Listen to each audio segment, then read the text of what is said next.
डगमग छाड़ दे मन बोरा, अब तो जरे बरे बनि आवे, लीन्हो हाथ सिंधौरा।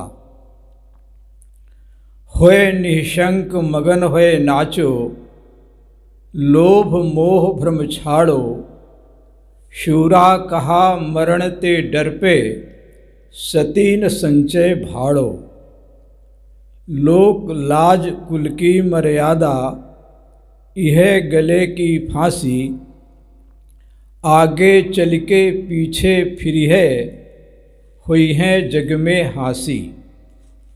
ये संसार सकल है मैला, राम गहे ते सूचा। कहाँ कबीर राम नहीं छाड़ो, गिरत परत चढ़ ऊंचा। सद्गुरु कबीर कहते हैं, डगमग छाड़ दे मन बोरा। डगमग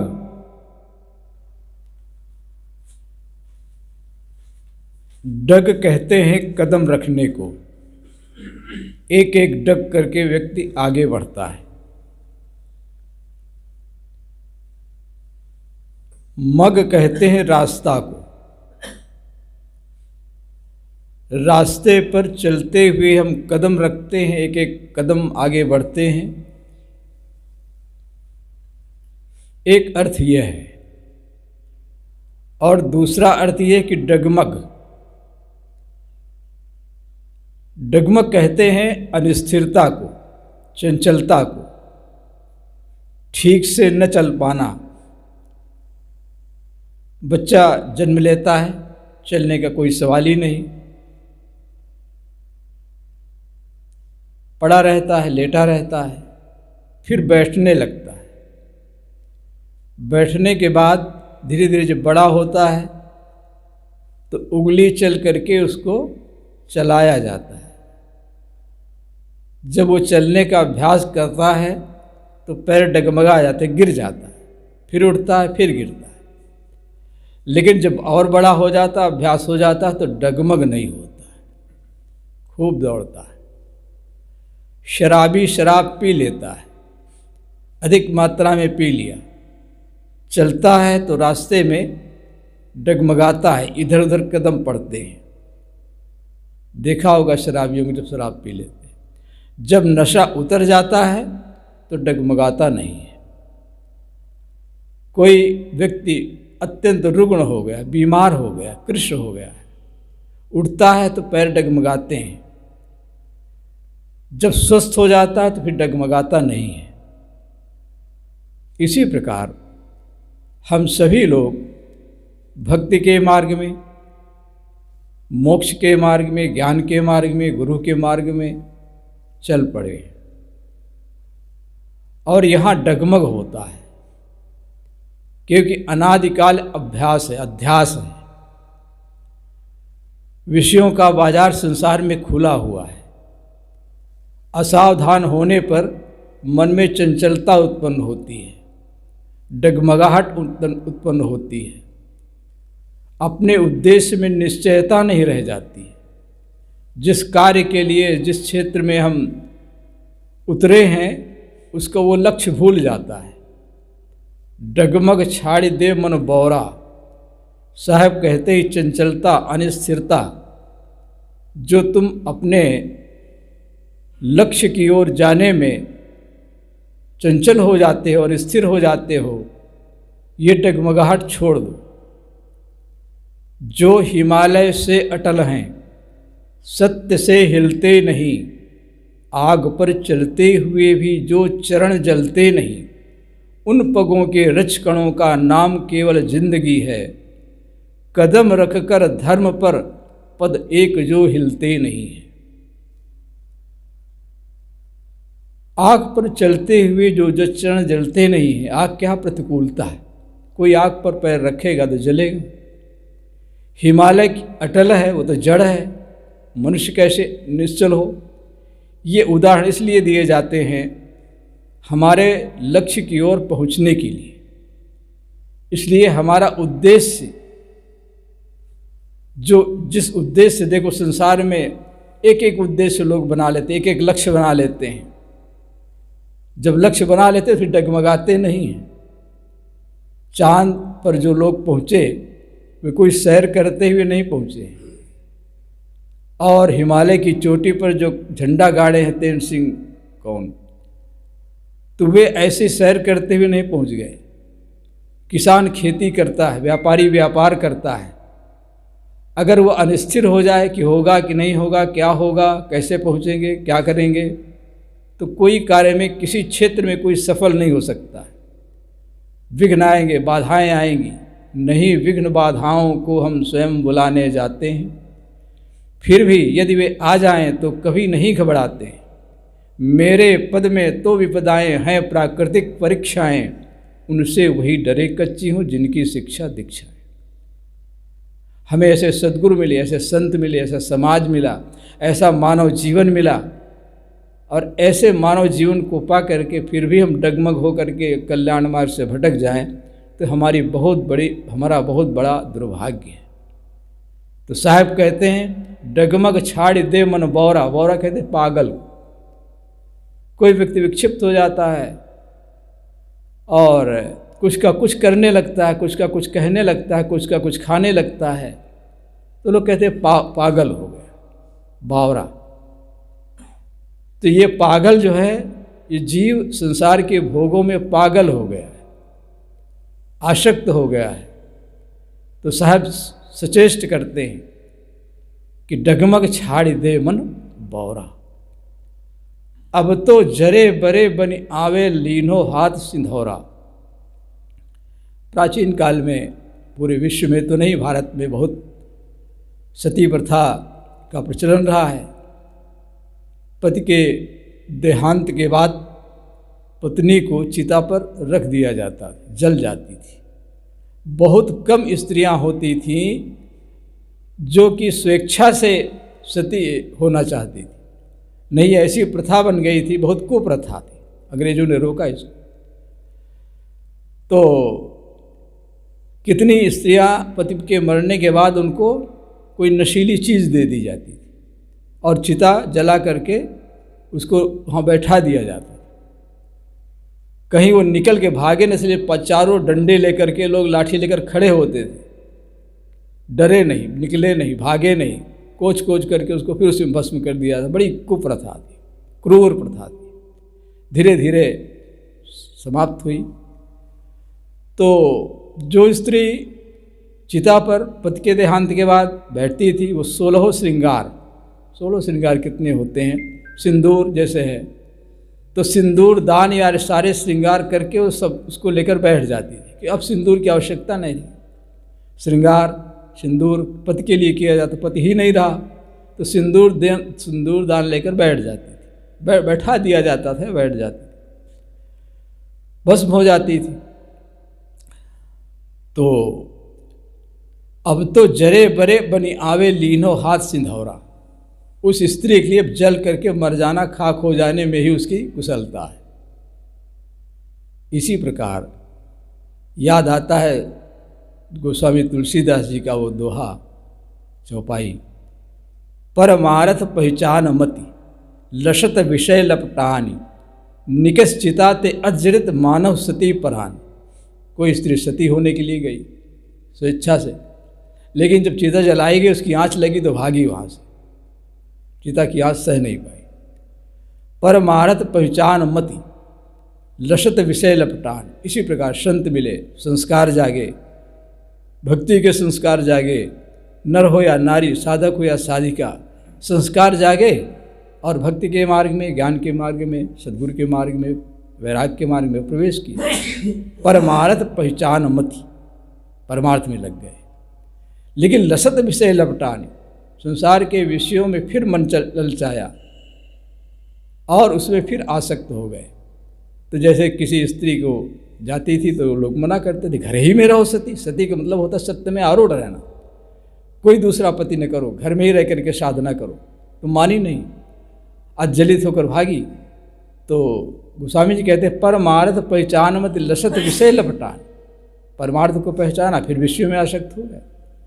घर के लोग तो मना करते थे ना, बरज रहे प्रिय लोग, परमार्थ पहचान मत लसत विषय लपटान, निकस चिताते अजरित मानव सती परान, शीश उघारन किन कहो बरज रहे प्रिय लोग, घर ही सती कहावती जरती ना है वियोग। घर ही में रह के वैराग करो, घर ही माता पिता की सेवा करो, घर ही में वैराग करो, तब तो चले आए।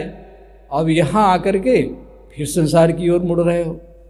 संत चेताते हैं, सदगुरु चेताते हैं, कहते हैं पर डगमग छाड़ दे मन बौरा, अब तो जरे बरे बनियावे लीनो हाथ सिंधौरा। संसार की आसक्ति को त्याग करके, सारा श्रृंगार सारे भोगों को त्याग करके तुम जिस मार्ग में आए हो, अब यहाँ जल मरना। जल मरना क्या है? ज्ञानाग्नि में। ज्ञानाग्नि में अपने विकारों को जला देना है, नष्ट कर देना, भस्म कर देना है।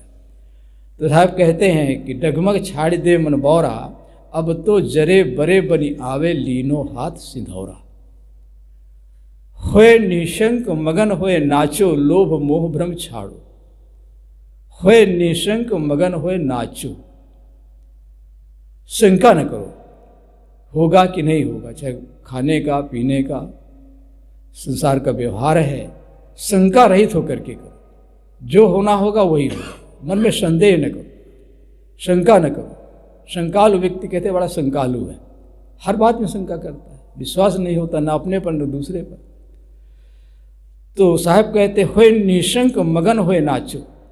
मगन होना प्रसन्न, मगन होए नाचो। जब कोई नाचता है, चाहे नर हो चाहे नारी, डांस करता है, तो दुख में डांस नहीं करता, अत्यंत प्रसन्नता, अत्यंत खुशी, अत्यंत प्रफुल्लता में ही नाच होता है। किसी का विवाह होता है, शादी होती है, बच्चे के जन्म होता है, डांस करते हैं लोग, नाच करते हैं। नाचना यानी खुशी का प्रतीक है, प्रसन्नता का प्रतीक है। इसी प्रकार हम कल्याण मार्ग में आए, साधना मार्ग में आए, जहाँ भी हमारे जो हमने लक्ष्य निश्चित कर लिया है। लक्ष्य तो बहुत लोग निश्चित कर लेते हैं, चोर डाकू बदमाश भी, उनको भी लक्ष्य होता है, लेकिन हमारा लक्ष्य जो सत्यम शिवम सुंदरम का परिचायक हो, जो अपने कल्याण के लिए हो, दूसरों के कल्याण के लिए हो, ऐसा हमारा लक्ष्य हो। और ऐसा लक्ष्य बना करके फिर साहब कहते होए निशंक मगन होए नाच। मगन होकर के प्रसन्नता पूर्वक नाचना क्या है? कर्म का जो करना यही नाचना है। कर्ता कर्म ये अनादि जना है। जो कुछ हम कर्म करते हैं नाचना ही है। जैसे ये पंखा है, पंखे की बटन तीनों फलक अलग अलग दिखाई देते हैं।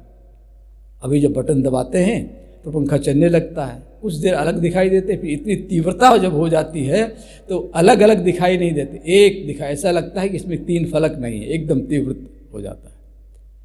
ठीक इसी प्रकार से जब हमारी एकाग्रता होती है ज्ञान में, ध्यान में, वैराग्य में, अध्ययन में, जिसमें लगे, रोटी बना रहे हैं, भोजन बना रहे हैं, झाड़ू लगा रहे हैं, कुछ भी काम कर रहे हैं, तो उसमें हमारी एकाग्रता होनी चाहिए। बिना एकाग्रता के, बिना लगन के कोई काम नहीं होता है। और इस एकाग्रता में प्रसन्न होकर जब हम करते हैं तो उसे कहते हैं नाचना। साहब कहते होए निशंक मगन होए नाचो, लोभ मोह भ्रम छाड़ो।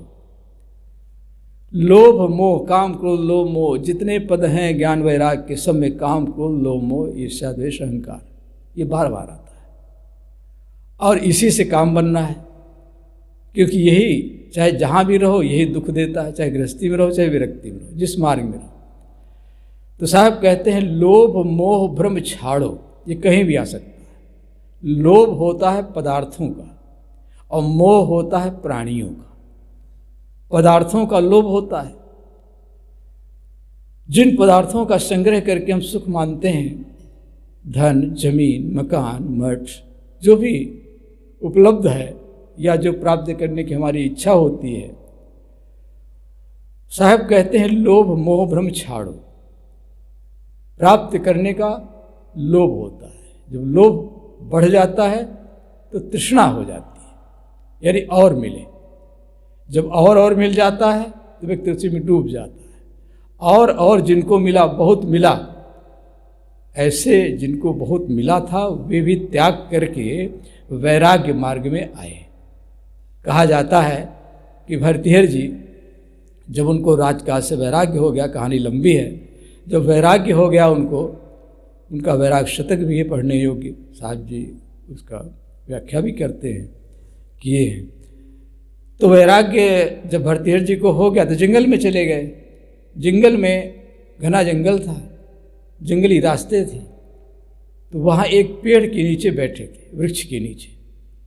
वहीं सामने से एक जंगली रास्ता था, तो वे शांत चित्त से बैठे हुए थे, आँख मूंदे नहीं थे, बस आँख खुली थी, लेकिन स्थिर चित्त बैठे थे।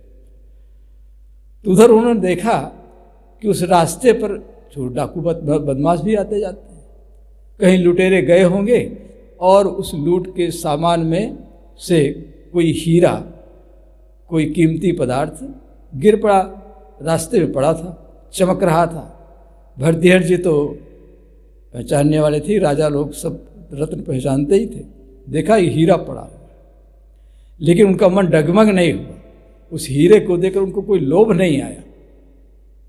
स्थिर चित्त देखा, लेकिन हीरा पड़ा है, वो स्वयं स्थिर बैठे हैं। थोड़ी देर में दो राजपूत क्षत्रिय आते हैं, एक इधर से आता है, एक उधर से आता है, आमने सामने हो जाते हैं। और इसके पहले कि वो आमने सामने उतरे, उनको सामने हीरा चमकता हुआ दिखाई देता है। दोनों घोड़े से उतर जाते हैं, घोड़े में सवार थे। घोड़े से उतर करके दोनों उस हीरे को लेने की चेष्टा करते हैं, दोनों के हाथ बढ़ते हैं। एक कहता हीरा मैं लूँगा, दूसरा कहता हीरा मैं लूँगा। वो कहता हीरा मेरा है, वो कहता हीरा मेरा है। प्रमाण क्या है? कहा इस पर मेरी पहली नज़र पड़ी, उसने कहा मेरी पहले इस पर नज़र पड़ी है। ऐसा कहते कहते विवाद हो गया, झगड़ा हो गया। एक के सीने में दूसरी की तलवार चली गई, दोनों वहीं ढेर हो गए।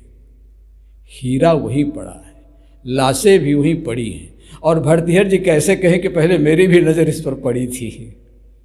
सब पड़ा है, सब पड़ा रह जाएगा, एक भरतहरि की कहानी नहीं है। तो जिस पर नज़र पड़ी है, संसार के भोगों पर नज़र पड़ी है, वो पड़ा रह जाएगा। इसलिए अपनी नज़र को, अपनी दृष्टि को ऐसा समेटो कि क्षुब्ध न हो। लोभ मोह भ्रम छाड़ो। दूसरा है मोह। मोह होता है प्राणियों का, जिस शरीर में, शरीर और प्राणियों का, दोनों का, अपने शरीर का दूसरे के शरीर पर मोह होता है। लेकिन मोह करके हम क्या कर सकते हैं? मोह करके हम किसी बिछुड़े हुए को, बिछुड़ते हुए को, मृत्यु की ओर जाते हुए को, मरे हुए को हम जिला नहीं सकते, रोक नहीं सकते। कौन रोक सका है? जितने भी प्राणी मिले हैं सब छूटते चले जाते हैं, छूटते चले जाते हैं। कोई एक क्षण भी स्थिर नहीं रहता है।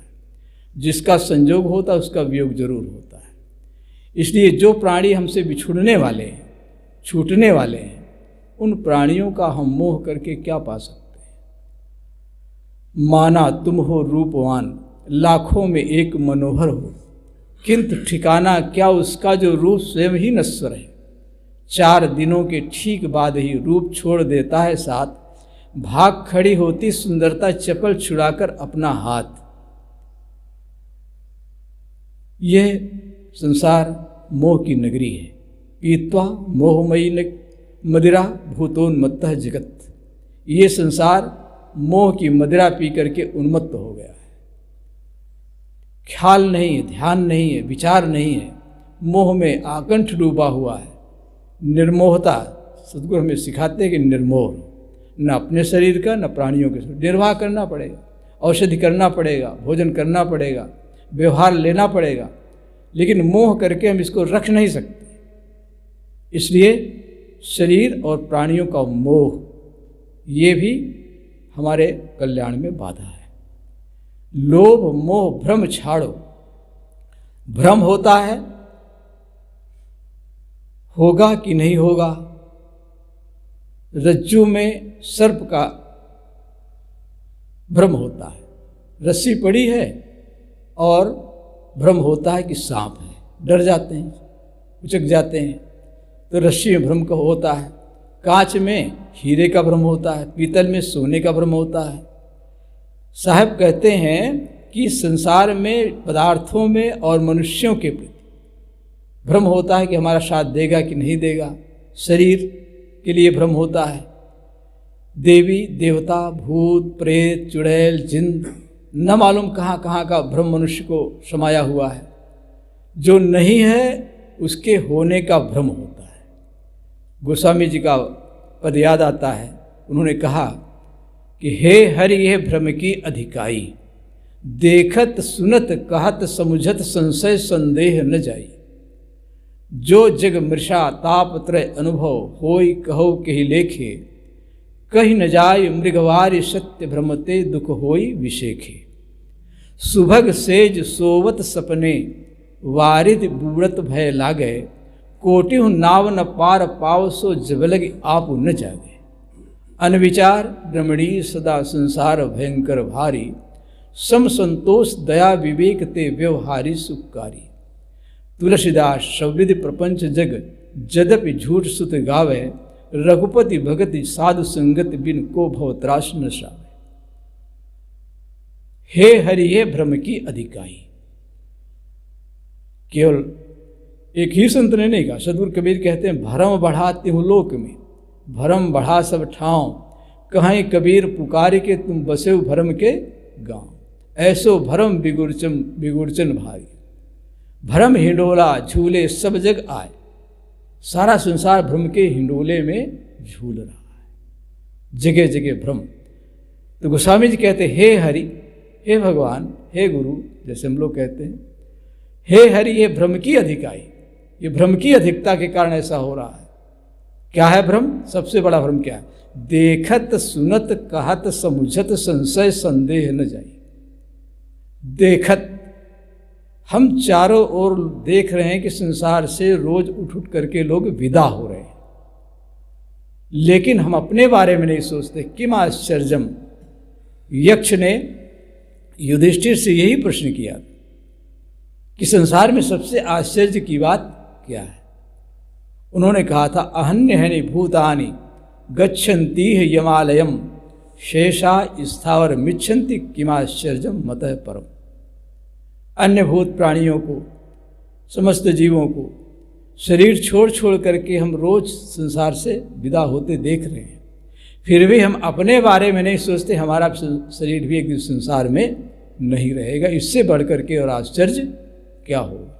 क्यों वार्ता, ये वार्ता क्या, कुशलता क्या है? उन्होंने कहा अस्मिन महामोहमय कटाहे, युधिष्ठिर जी ने कहा, यक्ष ने जब पूछा, अस्मिन महामोहमय कटाहे सूर्याग्निना रात्रिदीवेन्धनेन मां सर्तु दर्वी परिघट्टनेन भूतानि कालः पश्यतीति वार्ता। लोग मिलते हैं, कहो कुशल मंगल, हाँ सब कुशल मंगल है, शिष्टाचार में कहना भी पड़ता है, कहते भी हैं। तो ये कुशलता क्या है? उन्होंने कहा अस्मिन महामोहमय कटाहे, ये सारा संसार मोह का कड़ा है। पूड़ी बनाते हैं, आग जलाते हैं, तेल डालते हैं, खवलाते हैं, निकालते हैं, ऐसे ये सारा संसार क्या है? कड़ा है। अस्मिन महामोहमय कड़ा है, मोह का कड़ा है। अस्मिन महामोहमय कड़ा है सूर्य अग्निना रात्रि दीवेन्धनेन। चूल्हा जलाते हैं, आग जलाते हैं, तो सूर्य की अग्नि लगी हुई है। सूर्य अग्निना, यहाँ अग्नि क्या है? सूर्य की। सूर्य अग्निना रात्रि दीवेन्धन, ईंधन क्या है? रात और दिवस, ये दोनों ईंधन है। झोंक झोंक करके जला झोंक, रात दिन झोंके जा रहे हैं। अस्मिन महामोहमय कटाहे सूर्याग्निना रात्रि दीवेन्धनेन मासर्त दर्वी। और जैसे कोई सब्जी बनाई जाती, कुछ बनाया जाता है तो करछली होती है। मासर्त दर्वी, मांस और ऋत की करछली है। मांस और ऋत की करछली से मासर्त दर्वी परिघट्टनेन औटा जा रहा है। समस्त प्राणी क्या हैं? ये सब उसमें पड़े हुए हैं मोह के कड़ा में। ये काल जो है सबको औट रहा है। अस्मिन महामोहमय कड़ाहे सूर्याग्निना रात्रि दीवेन्धनेन मासुद दर्वी परिघट्टनेन भूतानि कालः पचतीति वार्ता। समस्त भूत प्राणियों को काल रगड़ रहा है, औट रहा है, भून रहा है। यही वार्ता, यही कुशलता है, और कोई कुशलता नहीं संसार में। सब प्राणी काल के गाल में जा रहे हैं। तो देखत, हम देखते हैं, लेकिन सब मर जाए पे हम नहीं मर बे, ये अभिमान भरो ही रे। सब मर जाएंगे लेकिन हम अभी जिंदा रहेंगे। अपने बारे में नहीं सोचते। जो सांस चल रही है लौट करके आएगी कि नहीं आएगी कुछ खबर नहीं है, लेकिन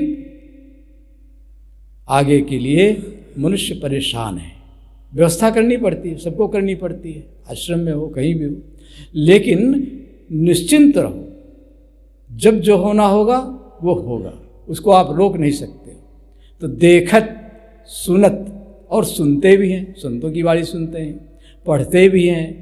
सामान्य लोग भी कहते हैं भैया संसार से एक दिन सबको जाना है, कौन यहाँ रहने वाला है, फिर लड़ जाते हैं, फिर झगड़ जाते हैं, फिर वही बात होने लगती है।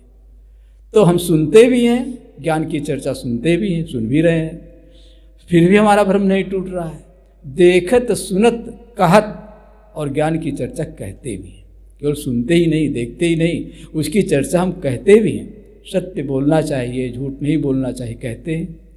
संसार झूठा कहते हैं, हम भी कहते हैं, आप भी कहते हो, सभी लोग कहते हैं। अरे जो लोग संसार में डूबे हुए दुराचारी से दुराचारी लोग भी, वो भी ज्ञान की चर्चा करते हैं। चार चोर चोरी करेंगे, और जब बांटने का समय आएगा, भाई ईमानदारी से बांटना। मतलब ईमानदारी के महत्व को, सत्य के महत्व को वो भी समझते हैं। ऐसा नहीं है, बिल्ली जब चूहे को पाती है तो एक बार में चट कर जाती है, लेकिन जब अपने बच्चे को पाती है तो दांत नहीं करने देती, एक घर से दूसरे घर ले जाती है, बिल्कुल नहीं आने पाता। कैसा प्रबल मोह, कैसा संसार की आसक्ति है। तो ज्ञान की चर्चा, ज्ञान की बात, ज्ञान की क्रिया, अच्छे काम सब लोगों के द्वारा होते हैं, अच्छे बुरे सबके द्वारा, लेकिन उसका जो आचरण है वही काम देता है। इसलिए देखत सुनत कहत समझत, और समझते भी हैं। लोग कहते हैं समझ में तो आता, आपने जो कहा समझ में तो आया, लेकिन फिर लेकिन लगा देते हैं, बट किंतु परंतु लेकिन जहाँ लगा तहाँ समझो कि कुछ और है, कुछ होने वाला नहीं है। इसलिए समझते भी हैं। देखत सुनत कहत समझत, संशय संदेह न जाए, संशय और संदेह नहीं जा रहा, शंका नहीं जा रही। देखत सुनत कहत समझत, संशय संदेह न जाए। जो जग मृषा ताप त्रय अनुभव होई, कहो कही लेखे, कहीं न जाए मृगवार सत्य, भ्रमते दुख होई विशेखे। भ्रमते दुख होता है, जैसे मृगवारी रेत में, रेगिस्तान के रेत में बालुका गर्मी की ऋतु में चमकती है, लगता है जल भरा हुआ है। मृग दौड़ता है और सोचता है कि मैं यहाँ जल मिलेगा, पानी पीने के लिए दौड़ता है, दौड़ता रह जाता है। वो धूप की लहरियाँ हैं, पानी की लहरियाँ नहीं है, मर जाता है लेकिन पाता नहीं है। रेगिस्तान में जल कहाँ। एक बार की घटना, मैं राजस्थान में था, बिल्कुल अकेला था। जैसे एक दिन चर्चा चल रही थी लोटा और डोरी, लोटा डोरी लेकर, लोटा डोरी मेरे पास में था, और एक गांव से दूसरे, जालौर जिले में था, एक गांव से दूसरे गांव में जाना था। और जिस गांव में ठहरा हुआ था, वहाँ के व्यक्ति ने बताया जिस गांव में दूसरे गांव में जाना था बिल्कुल नज़दीक था, दिखाई देता है, जैसे यहाँ से बैगवा दिखाई देता। तो उन्होंने कहा कि चलिए अब साहब छोड़ आता। मैं कहा ये दिखाई दे रहा है, मैं चला जाऊँगा। गर्मी का महीना था, जून का महीना था, सवेरा था, लेकिन सवेरे ही काफ़ी धूप हो जाती वहाँ। तो उनको मैंने लौटा दिया, और इधर जब मैं आगे थोड़ा सा आगे बढ़ा, जोर से आंधी आई, और उस आंधी में जो बालू का रास्ता रहता, कोई वहाँ रोड तो थी नहीं, बलुआ रास्ता दिखाई देता था, वो झर फर करके वो बालू पूरा उड़ गई, और कहीं रास्ता नहीं दिखाई दिया, आगे धुंध हो गया। तो जाना था इधर, किश्ती ने रुख बदला तो किनारे बदल गए, तो जाना था सीधे तो थोड़ा कहीं पॉइंट बदल गया होगा। तो जैसे पॉइंट बदल गया तो मैं, वो गांव तो जो दिखाई दे रहा था उसको पता ही नहीं कहाँ गए, और मैं चलता कम से कम 1 या 1.5 घंटे तक चलता रहा। न कोई गांव, न कोई वृक्ष, न कोई हरियाली, बस ये गुरु का ज्ञान साथ में था। तो मैंने अंदर में कोई, पहली बात तो है कि अरण्य रोदन, अगर वहाँ रोता भी तो किससे कहूँ। एक बार पर बैठा हुआ था कि एक रास्ते में बच्चा गिर पड़ा। जब गिर पड़ा तो देखा इसको चोट आ गई, बिल्कुल नहीं रोया। जब और आगे चले घर गया तब बड़ी जोर से रोया कि मतलब यहाँ रोंगे सुनेंगे कौन। तो दुख को आदमी सह लेता है। तो एक तो ये, और दूसरा वैराग्य भाव था कि भाई जो होना होगा, प्रारब्ध पूरा होगा। शुरू में ही आया था तो गुरुदेव जी समझाया कहते थे 17 वर्ष की उम्र की मरने का ध्यान करो, सब समझो शरीर छूट गया है, तो शांति थी। और आगे जब बढ़ा, और दूसरी बात ये थी कि पानी की जब प्यास बढ़ी तो गला भी सूखने लगा, शरीर में भी निश्चेष्टता आने लगी, लेकिन चलता गया धीरे। पहले बहुत तेज चल रहा था, फिर धीरे धीरे चलने लगा। अब देखिए, प्रारब्ध जब तक पूरा नहीं होता शरीर नहीं छूटता है।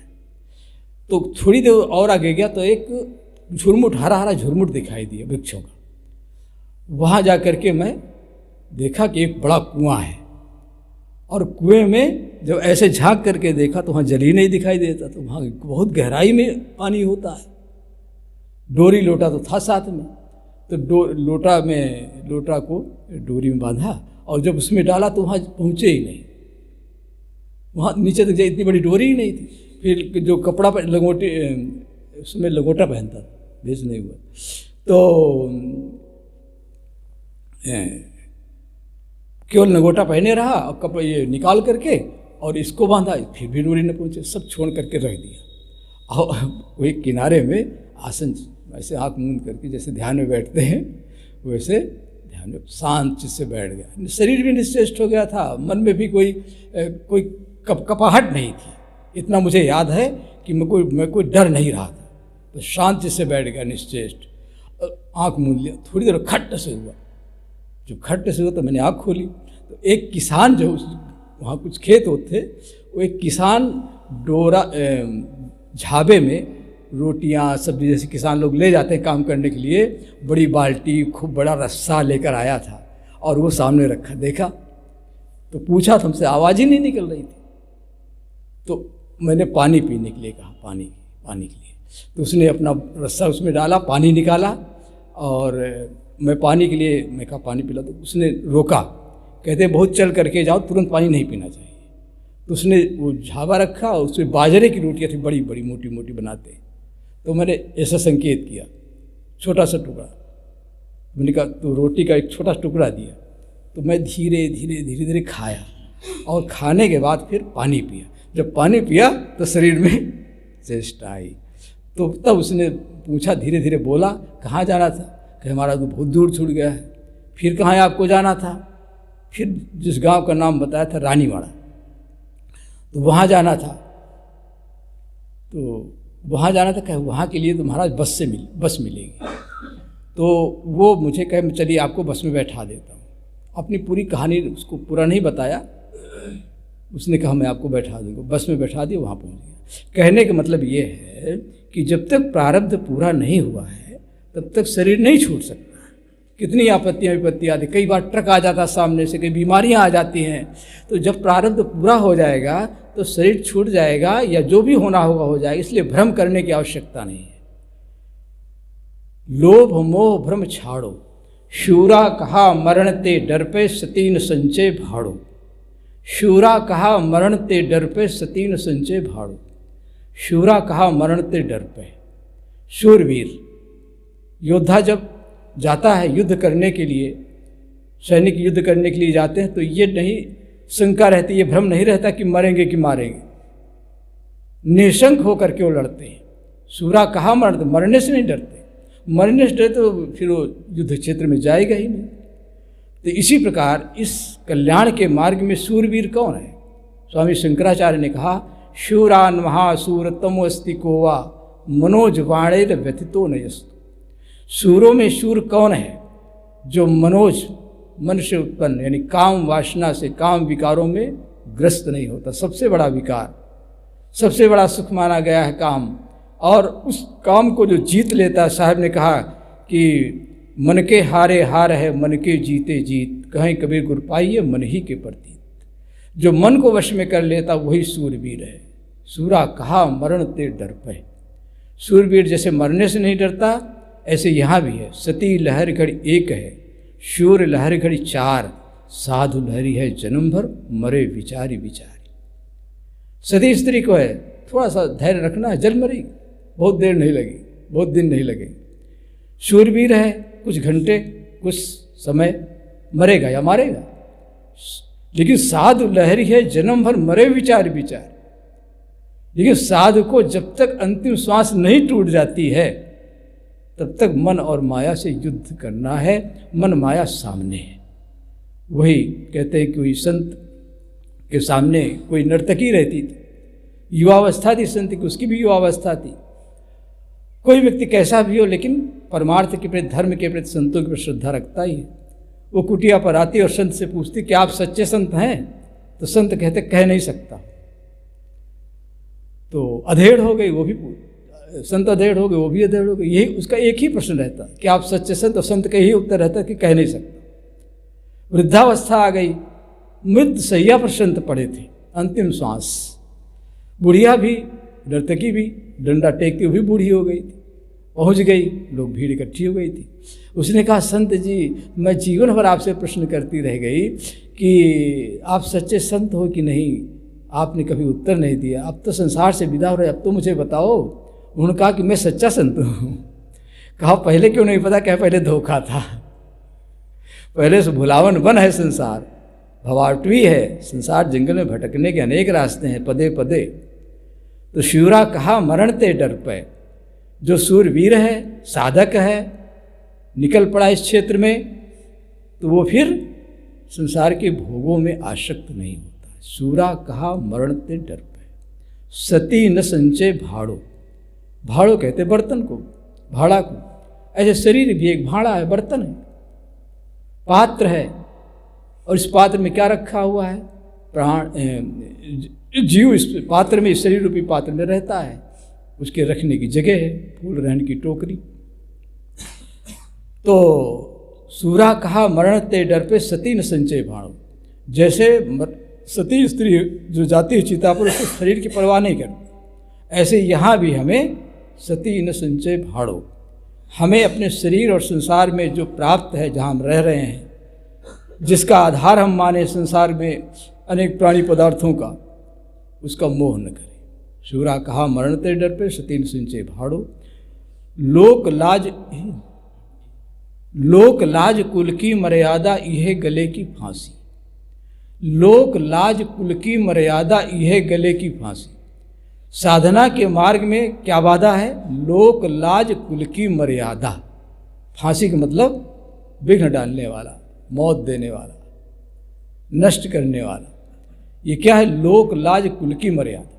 लोक लाज, लोक यानी संसार, संसार की लज्जा।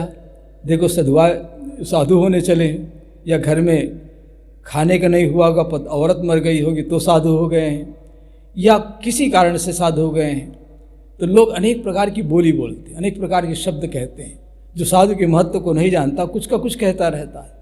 अगर लोग क्या कहेंगे, अगर इसकी लज्जा करेगा कोई, तो कोई किसी भी मार्ग में नहीं बढ़ सकता है। साधु के मार्ग में तो बढ़ ही नहीं सकता। लोक लाज, कुल की मर्यादा।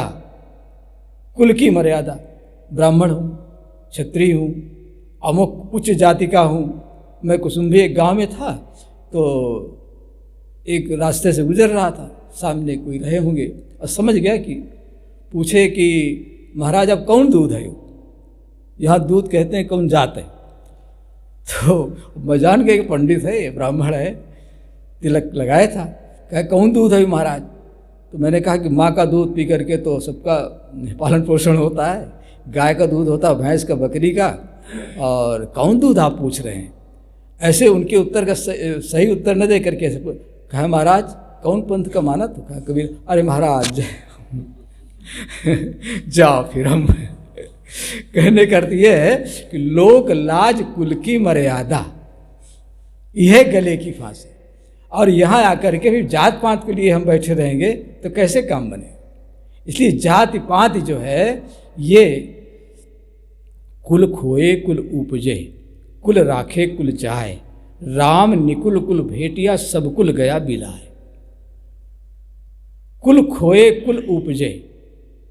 कुल, कुल यानी संसार, कुल यानी संपूर्ण संसार का समस्त माया मोह, सारी आसक्ति, कुल खोए, इसको जब नष्ट कर दोगे तो कुल उपजे, कुल ज्ञान, पूर्ण ज्ञान उत्पन्न होगा।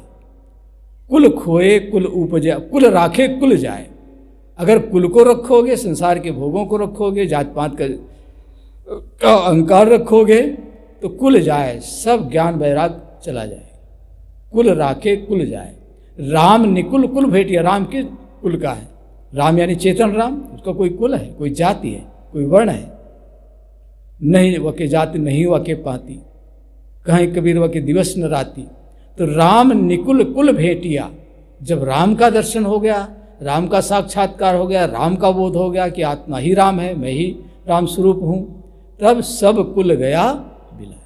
सब कुल नष्ट हो जाते हैं। बाहर के जितने कुल हैं जो हमें बाधा पहुँचाते हैं वो सब नष्ट हो जाते हैं।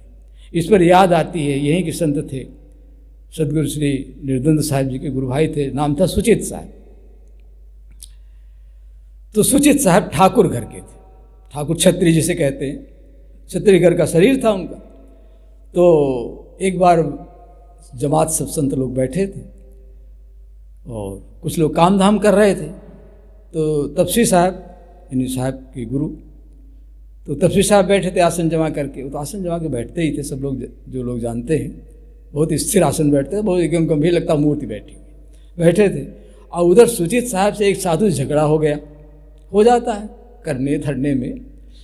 तो जब झगड़ा करने लगे तो सुचित साहब को गुस्सा आ गया। उनका सुन, मेरी ठकुरई अभी कहीं चली नहीं गई है।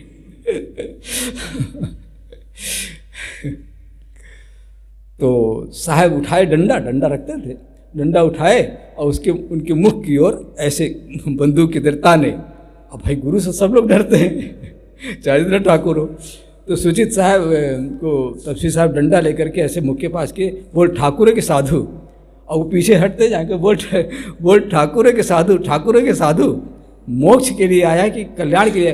कहे साहब, दूर से कहते साहब मोक्ष के कोनो ताव नहीं आए, आज नहीं आगे जन्म हो जाए। और पीछे हटते जाए, और साधु से तो लड़ने के लिए आगे बढ़ रहे थे और गुरु से पीछे हट गए। कहने का अर्थ ये है कि लोक लाज कुल की मर्यादा, यह गले की फांसी। कह साधु का रहना तो रह, और नहीं तो ठकुराई करना तो जा।